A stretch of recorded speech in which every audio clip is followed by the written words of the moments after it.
নিয়ে ফেললাম কাটোয়া ডাঁটা দিয়ে মাছের ঝোল। আমি অ্যাকচুয়ালি আজকে রুই মাছেরই তরকারি করেছি। এটা আমার বাড়িতে জেনারেলি চারা মাছ দিয়েই হয়। তো আজকে চারা মাছ বাড়িতে নেই। চারা মাছ দিয়ে খেতেও কিন্তু খুবই ভালো হয়। প্রথমে কাটোয়া ডাঁটার পাতাগুলো আলাদা করে এই রকম ডাঁটাগুলো সাইজ করে কেটে নিয়েছি।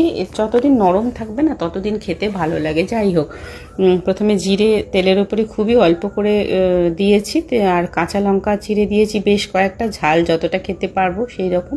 আর দিয়ে দিলাম একটা মতো কাঁচা পেঁয়াজ, কুচিয়ে দিয়ে বেশ একটু হাতে করে চটকে দিলে না বেশ প্রত্যেকটা পেঁয়াজ খুলে খুলে যায়। আর আগে মাছটা আমি ভেজে রেখেছিলাম, ওটা দেখাইনি বলে এখন তোমাদের সাথে শেয়ার করে নিলাম। পেঁয়াজটা অল্প ভাজা হওয়ার পর টমেটোটা দিয়ে দিলাম, দিয়ে একটু নাড়াচাড়া করে উপরে নুন দিয়ে জাস্ট টমেটোটা নরম হওয়া অবধি ভাজলাম।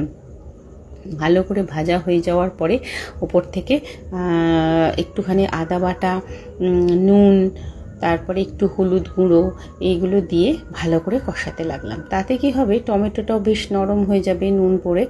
এরকমভাবে বেশ খানিকক্ষণ ধরে নাড়াচাড়া করতে লাগলাম। কাটোয়া ডাঁটাটাই নরম অবস্থাতেই না খেতে ভালো লাগে। খুব যখন শক্ত হয়ে যাবে, শোঁয়া হয়ে যাবে ভেতরে, তখন ভালো লাগে না। কাটোয়া ডাঁটাগুলোর মতনই লম্বা লম্বা করে আলুগুলো কেটে নিলাম, দেখতে বেশ ভালো লাগবে বলো। দিয়ে ভালো করে কষাতে শুরু করলাম। আর তোমরা খেয়াল করে দেখেছো যে আমি কিন্তু খুব বেশি তেল দিইনি, ওই তেলেতেই কিন্তু গ্যাসটা সিম করে করে নাড়াচাড়া করেছি। দিয়ে দিলাম ওপর থেকে একটু জিরে বাটা নয় সরি গুঁড়ো, আর একটু স্প্রিঙ্কেল করে চিনি। ওই যে বললাম, চিনি দিলে না খাবারের যেন মনে হয় কোথাও একটা স্বাদে ব্যালেন্স থাকে। লঙ্কা, নুন, মানে ঝাল নুন মিষ্টি তিনটে মিলিয়ে বেশ একটা ব্যালেন্স মতো আসে।